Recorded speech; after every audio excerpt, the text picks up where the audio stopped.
कोकिला पंडित जी ने कहा, अरे बहू जी दुख मत मानो, भक्तों के सहायक तो सदैव भगवान हैं।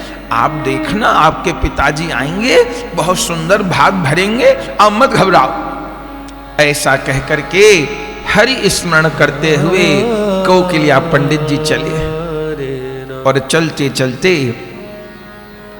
पहुंच गए जूनागढ़। संयोग से उस दिन 16 साधु, छोटी बेटी और सुरसेना बहू सब लोग सत्संग के लिए कहीं गए हुए थे। नरसिंह जी संयोग से उस समय अकेले ही थे और बैठे हरि स्मरण कर रहे थे। तभी वो पूछते पूछते कोकिला पंडित जी भी आ गए और जैसे आंगन में बैठे देखा, नरसिंह जी तो पहचान नहीं पाए। एक तो वृद्धावस्था हो गई थी इतनी, पहचान नहीं पाए। जय श्री कृष्ण किया, हाथ जोड़ करके पूछा, महाराज कहां से आए हो? पंडित जी ने कहा, नरसिंह जी हम तो अंजार नगर से आए हैं।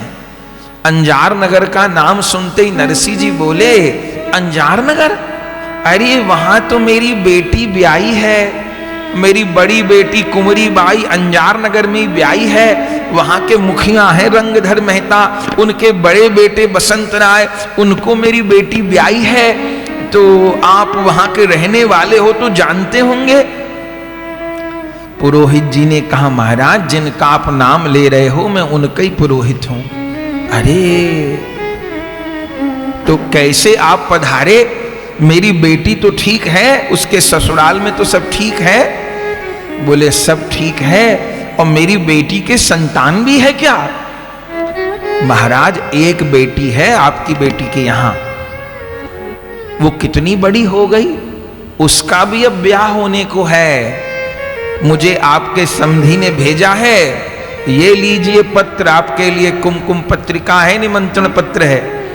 नरसिंह जी की क्या आदत, नरसिंह जी पत्र देखे और ऊपर लिखा जय श्री कृष्ण, तो नरसिंह जी पत्र पढ़े ही नहीं, बोले ठाकुर जी का नाम लिखा है तो ठाकुर जी के वास्ते, तो ठाकुर जी के चरणों में धर दिया।